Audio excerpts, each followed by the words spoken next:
So we talked a little bit about content in rap and hip hop. I would love to hear from your perspective. Do you feel like modern hip hop and rap is lacking in subject matter in songs? And if so, how do you feel that artists can do a better job? Because a lot of this stuff just doesn't resonate with people. I feel, and it's a lot of it is criminal this and G that and all that. And but yet your music, why I love your music is because you talk about things that matter to me, even though, you and I can't be more different. You're a person of color, I'm white. You know what I'm saying? And but Mhm. your stuff resonates to me big time. But a lot of rap and hip hop doesn't. How can artists change that for a listener like me?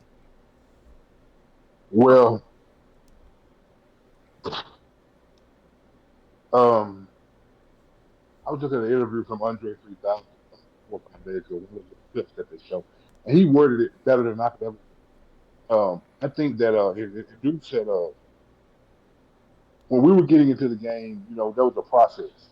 We didn't go through we didn't we went through a process of trying to get on. Like if I started in '95 and didn't get on till '99 or early 2000, there's like 6 years of cultivating my craft in there that I get to do before I get presented to the public. You know, and with the you know oversaturation of the recording tools that we have today, watches and laptops. And one kid was recording in his car one day, and it sounded good. Yeah. I'm like, you can record anywhere now. So there is no building stage. I mean, they go in there and make a song right now and press send, and it's all over the internet right now. It's everywhere in a form of rapper that you. So you don't have that incubation that another artist might have 6 years in the struggle trying to get on to get their music out there while rapping the whole way, while singing the whole way, while writing the whole way, whatever.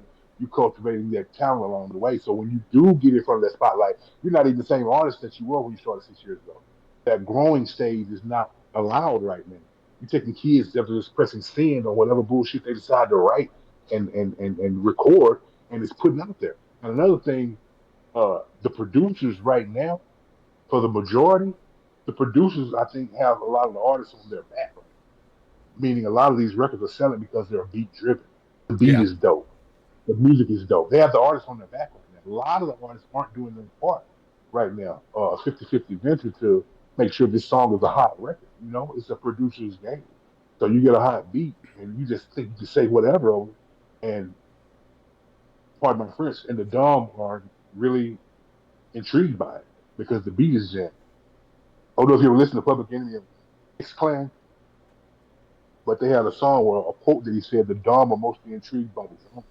You Yeah. know, Mm-hmm. the music is like the only thing that people are really checking out. If they could ever stop and be like, "Hold on, you know what this fool said? What is this I'm listening to?" You're not listening at all. That's the problem. You're grooving to a beat right now. You have a decent chorus that you're grooving to, and you're grooving to a beat right now. So there are um, a lot of ways that I think they can get better.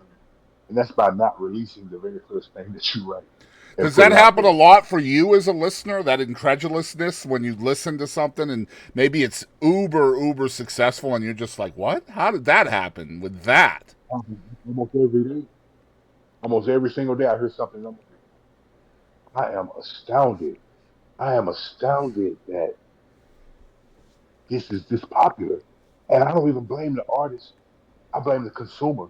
Absolutely. I think it's always the consumer's fault that bullshit is heralded or placed on a pedestal. Like what in the world are you? I mean, but I try not to be a hater because it's a very thin line right there between you saying this is not good and someone saying you just hate it. Mm-hmm. That's Exactly. why I talk music with very few people.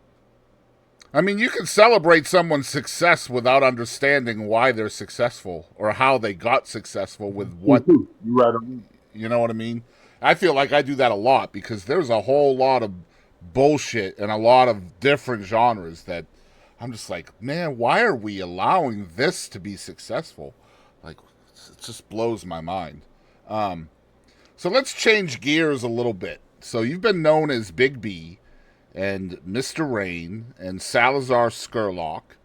Is there a strategy in releasing music under different pseudonyms? And if so, what is it? What's in your mind when it comes to that? Um, it's not that complex. It's just different pseudonyms that I like. You know, I was working on an album with two good friends back in the day. Shout out Gage and shout out Mr. Quickness. We had a group called the Bounty Hunters, and the idea behind the group was we were all going to take on outlaw names. We were all going to take on different personas than our regular names. Real life outlaws. You know, so one of my partners snatched up Billy the Kid. Uh, my other partner snatched up Doc Holliday. And I was like, oh man, y'all got the two most popular They got the good outlaws. ones.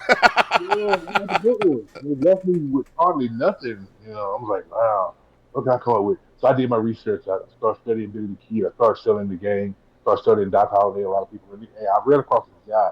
His name was something Salazar. I forget his entire name. And he helped them with horses and stuff along the way when they got to the States. Thanks. And then I kept reading another guy, Johnson Sturlock. He was an immigrant that reportedly helped them do something that they never really speak about. So I took Juan Salazar and Bronson Sturlock and merged them together and made a super outlaw, Salazar Sturlock. And he was born right there.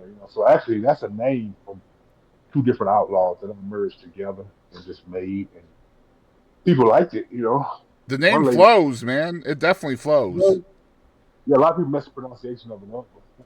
A lot of people think that I just use that on my social media platform, and that's really I've been calling that probably over 20 years. Before social media. You know what I Hmm. mean? Some people call me SS, but one lady told me that sounds like somebody in Harry Potter. It's a very interesting name. I'm like, what, man? I think I'm like, maybe okay, I could see that with the alliteration, the double S. Yeah, I can definitely feel that. Yeah. yeah, okay. I didn't really watch it. I haven't really watched it. Mm. So my favorite record of yours came from that pseudonym, and that's Park Legend. Um, Um, man, I love those songs, man. I play them on my. I used to play them on my stream all the time, but the record's not available on YouTube anymore. I don't know what happened, but I'm going through sampling issues, but it's going to get worked out. So it'll be back up and being able to stream. Hopefully within a couple months, it'll be back up. okay, But good that's because my those songs are dope as fuck, man. I love that record. Tell me about the process for that. Was that I mean, because it's the only Salazar Skurlock project that I have found personally. Is there others? And that's the only one. That's the first and the only one right there. There yeah, I might be thought others, so. but yeah, that's my very first one. And Park Legend, I mean, we all know that one guy. Pull up at the liquor store or wherever you see him coming out, one can of beer, natural light in that little brown bag, and getting into a 1971 Lincoln, and the hubcap is off of it, and it's smoking when he leaves. He looks like he's just not having a good time. And someone pushes his aside and says, "I know he looks like that right now, but believe it or not, that dude right there used to be that. Hmm. Or this guy used to be woo, woo, woo, woo, woo. This person right here. I mean, he's that person that used to watch play at the park uh, in the summertime basketball. Did all the shots, ran offense, had a crazy crossover, was supposed to go somewhere in UNLV, but ended up getting shot coming out of high school for doing something stupid. And their career never blossomed the way that it should blossom. So you see them around town on a forklift, maybe in a warehouse. But people that know that if that guy had got on, it wouldn't be no such and such. What I mean? Yeah, That's a park legend. I kind of equated it to my career as far as hip hop. I feel like a park legend in hip hop. You know what I mean? To the point to where it's like anybody that knows music, that listens to lyrics, should be able to say that dude right there, man. I don't think you know how good he really is. I don't know if he knows how good he really is. And I say that when I hate bragging, really, anything like that. But that was the whole thing. I wanted to just really floss skills on that. I wanted to really show that this is a precision talent that I have. I really feel like a park legend, like Earl the Goat Manigault, Pee Wee Kirkland, all those guys that played at the Ruffles. that Mm. never made it to the NBA. You know what I mean? But the slam dunk over a Mack truck. You know, Man, kick corners I off love it. the I love business. it because it's like it's every person music to me, man. Like it takes me back to the '90s. It's the essence of what we were talking about earlier about subject matter and content from hip hop. And one of my favorite hip hop records ever, man, is from you. I love that record. So first of all, man, thank you for making it because I'm a huge fan of Thank it. you, thank you Um, for liking it. I appreciate that a lot. I get a lot of feedback on the entire album, man. You know, I love it. I love it. I love it. it's really good, I love so when good. I love a listen. I love a person that listens to music. You know, a lot of people hear music, but you have very few that actually listen to it and you can Well, discuss it not with. just listen, man. You got to feel it too, right? Like you You got know, to feel that music, man. Because like you got as to, the man. artist, you're vulnerable. You're giving us everything you have, man. So, man, that's why I wanted to thank you straight up because before it got taken down, man, it was an everyday part of my playlist, bro. Every single I day. got you, man. Yeah. I got you. I'm about to get you some hard copies of it.